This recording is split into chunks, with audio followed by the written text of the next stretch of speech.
है उसको हम लोग ग्राउंड वाटर कहते हैं। इस ग्राउंड वाटर का सोर्स क्या होता है? तो देखिए, रेन वाटर जो बारिश पड़ती है और या फिर नदियों का या फिर पॉन्ड्स का पानी जो है ना वो सीप इन हो जाता है, मतलब वो मिट्टी में छेद होते हैं ना, तो जो मिट्टी के छोटे छोटे से छेद होते हैं उसकी हेल्प से वो ज़मीन के अंदर जाता जाता है, स्पेसिस की हेल्प से, जो क्रैक्स होते हैं उससे वो अंदर पानी जाता जाता है। The process of seeping of water into the ground is called infiltration. जो प्रोसेस होता है ना जिससे पानी अंदर सीप हो रहा होता है, अंदर ज़मीन के अंदर की तरफ जा रहा होता है, इस पूरे प्रोसेस को हम लोग इनफिल्ट्रेशन बोलते हैं। Ground water thus get recharge by this process. तो ग्राउंड वाटर है इस प्रोसेस से रिचार्ज हो जाता है, ग्राउंड में नीचे पानी चला जाता है सीपिंग की प्रोसेस से। जो रेन वाटर होता है नदियों का या फिर समुद्रों तालाबों का पानी जमीन के नीचे जाता है, यही ग्राउंड वाटर होता है। कई जगह पर ग्राउंड वाटर जो है कई सारी लेयर्स में, हार्ड रॉक की कई सारी लेयर्स है, उसके बीच में पानी कहीं पर रहता है तो वाटर टेबल होती है। इस तरीके का जो होता है this is known as aquifer. तो at places ground water is stored between the layers of hard rock below the water table. तो ये वाटर टेबल थी, इसके यहाँ पे नीचे ग्राउंड मतलब ऐसी फिर से रॉक्स आ गए, फिर उसके बाद फिर से एक आता है, फिर से पानी आ जाता है, तो उसको हम लोग कहते हैं कि ये एक्विफर है। और water in aquifer can be usually pumped out with the help of hand pumps और ट्यूबवेल। तो ट्यूबवेल या हैंडपम्प की हेल्प से एक्विफर से पानी आप आसानी से निकाल सकते हैं।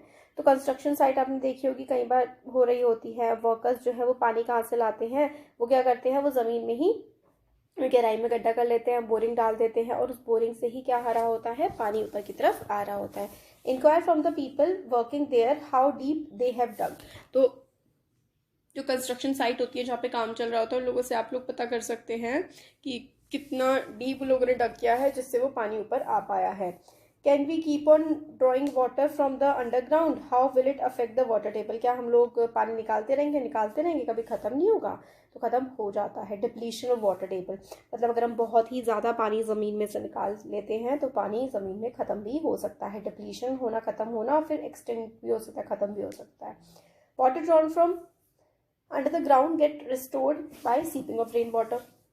तो जो आप लोग बाहर निकाल रहे हैं ज़मीन में से पानी, वो रेन वाटर से सीपन भी चला जाता है, बट बहुत ज़्यादा जित स्पीड से हम लोग निकाल रहे हैं ना उतनी स्पीड से पानी ज़मीन के अंदर जा नहीं रहा है।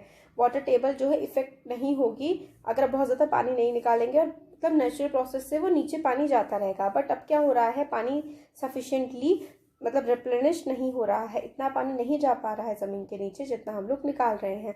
इसका काफ़ी सारे रीज़न है कि हमारी जनसंख्या बढ़ रही है, पॉपुलेशन बढ़ रही है, इंडस्ट्री और एग्रीकल्चर एक्टिविटीज़ जो है कॉमन फैक्टर हैं जो कि वाटर टेबल को इफेक्ट करते हैं। तो ये इंपॉर्टेंट चीज़ है कि वाटर टेबल को इफेक्ट करने वाली दो सबसे मेजर चीज़ें कौन सी हैं, एक तो इंडस्ट्रीज़ हैं और एक है एग्रीकल्चर एक्टिविटी। एग्रीकल्चर एक्टिविटी में बोरिंग वगैरह खोद देते हैं, उसमें से काफ़ी ज़्यादा पानी निकाल देते हैं। इंडस्ट्रीज़ में भी बहुत ज़्यादा पानी निकाल लिया जाता है ज़मीन में से, तो ये हमारे वाटर टेबल को बहुत ज़्यादा इफेक्ट कर रहा है। स्केंटी रेनफॉल, मतलब बारिश काफ़ी कम पड़ रही है। अनदर फैक्टर दैट में डिप्लीट द वाटर टेबल, तो स्केंटी रेनफॉल हो गया, एग्रीकल्चर एंड इंडस्ट्रियल एक्टिविटीज़। तो ये तीन मेन रीज़न है जिसकी वजह से वाटर टेबल काफ़ी ज़्यादा नीचे गिरती जा रही है। Yet another factor affecting water table could be deforestation and decrease in the effective area for seepage of water। तो डिफोरेस्टेशन के देखिए पेड़ क्या करते हैं ना, बारिश की बूंदे पेड़ पे पड़ती है, अपनी जड़ों तक पहुंचाते हैं, तो उस जड़ों की हेल्प से ग्राउंड वाटर मतलब ज़मीन में काफ़ी पानी रहता है, तो पेड़ काटे जा रहे हैं और क्या हो रहा है, effective area for seepage of water, मतलब जगह कम हो गई है क्योंकि मिट्टी में ही पानी सीप कर सकता है। अब जो सड़कें बन गई हैं, अब घर बन गए हैं, तो पानी ज़मीन में कैसे जाएगा। अब आता है देखिए इंक्रीजिंग पॉपुलेशन, क्योंकि पॉपुलेशन बहुत ज़्यादा हो गई है तो हमें बहुत ज़्यादा घर बनाने हैं, शॉप, रोड, पेवमेंट्स बनाने हैं, पार्क्स वगैरह है ना। This decrease the open area like parks and playground. तो ओपन एरिया बहुत ज़्यादा कम हो रहा है, पार्क्स और प्लेग्राउंड तो आपको बहुत ही कम मिलेंगे, घर ही घर, रोड, शॉप्स, मार्केट्स है ना, ये सब दिखेंगे। तो क्योंकि जो कॉन्क्रीट होती है उसको मतलब जैसे सड़क बनी होती है, घर होता है, आपके घर में बारिश पड़ेगी तो क्या वो ज़मीन के अंदर पानी जाता है, नहीं जाता है। नदियों नालों में, नाली में बह जाता है सारा का सारा पानी, ज़मीन के नीचे तो जा ही नहीं पाता है, इसलिए वाटर टेबल अब बहुत ज़्यादा कम होती जा रही है। तो सीपेज जो होता है रेन वाटर का वो कम होता जा रहा है। पक्का घर जो है उसमें से पानी हम लोग को नहीं मतलब जा पाता है। More over huge amount of water required for the construction work, often ground water is used for this purpose. Construction का काम होता है, जैसे घर बन रहा है, सड़कें बन रही हैं, फैक्ट्रीज, ये सब बन रहा है, इसके लिए भी ग्राउंड वाटर का इस्तेमाल किया जाता है। एक तरफ तो हम लोग ग्राउंड वाटर का इस्तेमाल ज़्यादा कर रहे हैं, दूसरी तरफ ग्राउंड में पानी सीप कम हो रहा है, एक तरफ हम निकाल ज़्यादा रहे हैं और जा बहुत कम रहा है। इसकी वजह से वाटर टेबल जो है वो डिक्रीज होती जा रही है। काफ़ी सारी सिटीज़ में इतनी कम हो गई है कि पानी की बहुत ही भयंकर कमी होने लगी है। तो इंक्रीजिंग पॉपुलेशन देख लिया, अब इंक्रीजिंग इंडस्ट्री, क्योंकि इंडस्ट्री बहुत ज़्यादा लगती है तो उनको पानी की बहुत ज़्यादा ज़रूरत होती है, क्योंकि बहुत ही ज़्यादा पानी एकदम से पंप निकाल लिया जाता है ज़मीन में से और अंदर तो वो जा नहीं पाता है, इसकी वजह से पानी कम हो रहा है। अब एक्टिविटी 16.4 में आप लोगों को बोला गया है कि कुछ इंडस्ट्रीज़ जिसके नाम आपको पता हो वो क्या क्या प्रोडक्ट बनाते हैं आप जो डेली लाइफ में यूज़ करते हैं और किस तरीके से उन चीज़ों में पानी का इस्तेमाल होता है, उसकी लिस्ट बनानी है। अब एग्रीकल्चर एक्टिविटी से किस तरीके से पानी ख़त्म होता जा रहा है हमारे ज़मीन में। ज़्यादातर फार्मर्स जो हैं इंडिया के वो बारिश पर डिपेंड करते हैं कि बारिश पड़ेगी तो उनके खेतों को पानी लगेगा, ठीक है, बट बारिश तो इतनी सही होती नहीं है। तो इरिगेशन सिस्टम जैसे कि canals are there only in few places. Canals का मतलब जैसे कि नदियों का पानी काट काट करके और दूसरे अलग अलग इलाकों में पहुँचा दिया जाता है। ये जो है ना ये एफिशिएंट नहीं होते हैं इतने ज़्यादा, क्योंकि इरेटिक रेनफॉल होती है, मतलब रेनफॉल कभी हो रही है कभी नहीं हो रही है। इसलिए फार्मर्स क्या करते हैं, इरिगेशन के लिए, सिंचाई के लिए ज़मीन में से पानी निकालते हैं। पॉपुलेशन प्रेशर बहुत ज़्यादा होता है, agriculture forces increasing use of ground water, क्योंकि पॉपुलेशन बहुत ज़्यादा बढ़ रही है तो एग्रीकल्चर में भी ज़्यादा पानी की ज़रूरत है, तो ज़मीन में से वो पानी निकाल लिया जाता है। इसकी वजह से जो है पानी कम हो रहा है। अब डिस्ट्रीब्यूशन ऑफ वाटर, अब वाटर जो है ना, पानी जो है ना वो वर्ल्ड में पूरी तरीके से इवनली डिस्ट्रीब्यूट तो है नहीं, किसी जगह पर बहुत अच्छा वाटर रिसोर्स है, जैसे कि अगर हिमालय वाले रीजन की आप लोग बात करें, नॉर्थ ईस्ट में बात करें तो काफ़ी अच्छा वहाँ पे मतलब पानी काफ़ी अमाउंट में देखने को मिलता है, तराई रीजन जो है हमारे देश का। बट कुछ इलाके ऐसे हैं, डेजर्ट हो गए, वहाँ पर तो बारिश बहुत ही कम पड़ती है, मतलब इंसान के कंजम्पशन के हिसाब से जितनी ज़रूरत होती है उसके हिसाब से तो बहुत कम पड़ती है। तो देखिए इंडिया काफ़ी ज़्यादा वास्ट कंट्री है, काफ़ी बड़ा देश है हमारा। बारिश जो है हर जगह बिल्कुल एक जैसी नहीं होती है, कुछ इलाकों में बहुत ज़्यादा बारिश होती है, कुछ इलाकों में बहुत ही कम बारिश होती है, कहीं पर बाढ़ आ जाती है तो कहीं पर ड्रॉट्स आ जाते हैं, मतलब सूखा पड़ जाता है। तो इसकी वजह से हमारी कंट्री जो है सेम टाइम पे कुछ मतलब एक ही टाइम पे हो सकता है जून के महीने में कहीं पर तो बाढ़ आ रही हो और कहीं पर हो सकता है कि सूखा पड़ रहा हो, क्योंकि बहुत ही ज़्यादा अनइवन सा पैटर्न है रेनफॉल का हमारे देश में।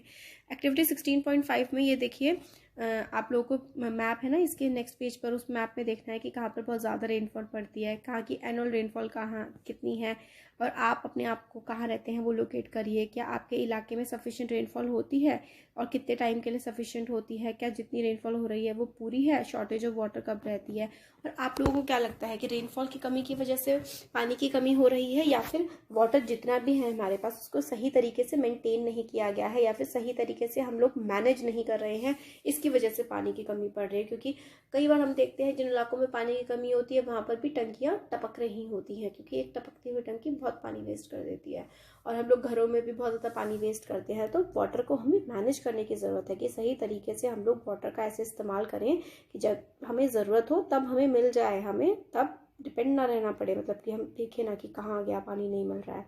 वाटर मैनेजमेंट अब आता है इसमें, क्लास 6 में हम लोगों ने पढ़ा था, काफ़ी सारे ऐसे प्लेसेस हैं, in many places a regular supply of water जो है is provided by a well planned pipe system. तो बहुत सारे इलाकों में जो पाइप का सिस्टम है ना, वहाँ से पाइप के सिस्टम के थ्रू पानी पहुँचाया जाता है। सिविक अथॉरिटी पाइप के थ्रू जो है पानी पहुँचा देती हैं। आपने देखा होगा कि पाइप कई बार बहुत ज़्यादा लीक कर रहे होते हैं, उनमें से बहुत पानी निकल रहा होता है, तो ये रिस्पॉन्सिबिलिटी होती है उन अथॉरिटीज़ की, ये जो प्रेशस चीज़ है, मतलब इतना कीमती पानी है, ये वेस्ट ना होने दे। कई बार आपने देखा होगा बहुत ही मोटे मोटे पाइप होते हैं, खूब पानी वेस्ट हो रहा होता है। वेस्ट मैनेजमेंट या फिर वेस्टेज जो है ना वो हम लोग भी बहुत ज़्यादा करते हैं, जैसे कि हम लोग जब पानी ब्रश कर रहे होते हैं तब भी टंकी खुली छोड़ देते हैं, शेविंग करने में, नहाने में, कपड़े धोने में, बहुत सारी एक्टिविटीज़ में हम बहुत ज़्यादा पानी कई बार बर्बाद कर देते हैं, और टंकियाँ बह रही होती हैं, टपक रही होती हैं, इससे भी बहुत ज़्यादा पानी वेस्ट होता है। तो बहती हुई टंकियाँ अच्छे से मतलब बंद कर देनी चाहिए, टपक रही हैं तो ठीक करवा लेनी चाहिए। आपने देखा होगा कि most of the water that we get की मतलब वो रेनफॉल में आता है, जस्ट फ्लोज अवे। अब आया, बारिश पड़ी और वो बस ऐसे ही बह गया। ये बहुत ही प्रेशियस रिसोर्स है, इसलिए, और rain water can be use to recharge the ground water. तो हम लोग ये जो पानी हम ऐसे ही बहा देते हैं नालियों में, इसको हम लोग ग्राउंड वाटर को रिचार्ज करने के लिए भी इस्तेमाल कर सकते हैं। This is refer to as water harvesting or rain water harvesting.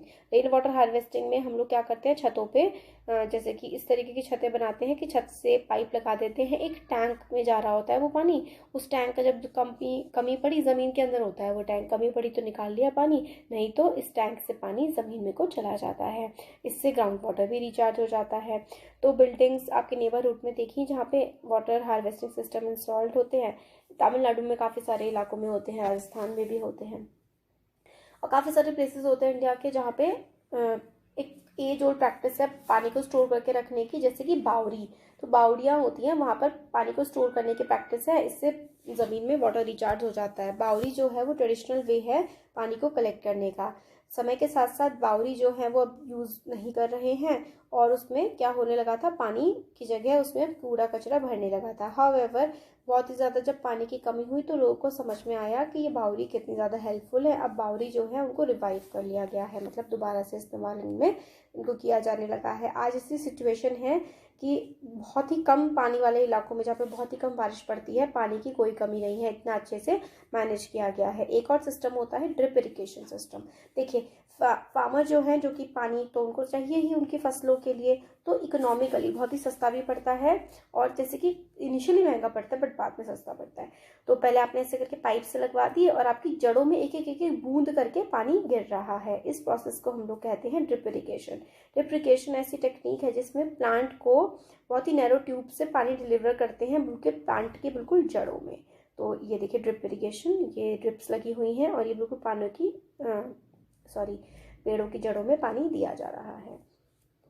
अब यह केस स्टडी में हमें बताया गया है कि भुजपुर एक जगह है कच्छ के इलाके में। कच्छ जो है गुजरात का इलाका, काफ़ी वहाँ पे सूखा पड़ता है। इस एरिया में काफ़ी ज़्यादा कम रेनफॉल होती है और फ्रेश ग्राउंड वाटर से ही सिर्फ पानी निकलता था, और कई सालों तक बहुत ही ज़्यादा पानी की यहाँ पे कमी रहती थी, और जो तालाब थे सब आसपास के सूख चुके थे। तो लोगों ने क्या किया, वहाँ पे आसपास लोगों ने मिल करके और NGO वगैरह जो होते हैं उन्होंने डिसाइड किया कि वो पानी बचाएंगे, रेन वाटर को हार्वेस्ट करेंगे। तो 18 चेक डैम्स बनाए गए, मतलब गड्ढे बनाए गए जिनमें पानी भर सके आराम से।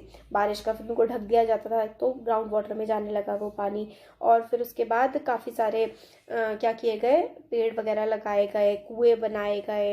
इसकी हेल्प से क्या हुआ, चेक डैम्स बने तो वो पानी ज़मीन में गया। फिर कुएं बनाए और पेड़ लगाए, उसकी वजह से वो पेड़ क्योंकि पानी को जमा करके रखता है ना जड़ों में, तो उसकी हेल्प से क्या हुआ, अब वहाँ पे पानी की कोई भी कमी नहीं है। अब what role can you play, आप लोग क्या कर सकते हैं भाई। आप लोग आपके स्कूल में, आपके घरों में या फिर अलग जगहों पर अगर आपने कोई टंकी बहती हुई देखी तो उसको बंद कर दें, लीकेज को बंद कर सकते हैं आप। काफ़ी सारे वेज है जिससे आप लोग पानी की वेस्टेज को मिनिमाइज कर सकते हैं। जैसे कि जब आप ब्रश कर रहे हो तो फालतू में टैप मतलब ना खुले छोड़े, बर्तन धो रहे हैं जिस टाइम बर्तन को रगड़ रहे हैं तो पानी बंद कर दे, 1 बाल्टी 1.5 बाल्टी से नहा ले, 4 बाल्टी से नहाना है। इस तरीके से कार ना धोए रोज़ रोज़, और पोछा लगा ले वॉश मतलब पूरा धुलाई करने से। तो turn off taps by brushing और mop the floor instead of washing, मतलब पोछा लगा ले वॉश करने से।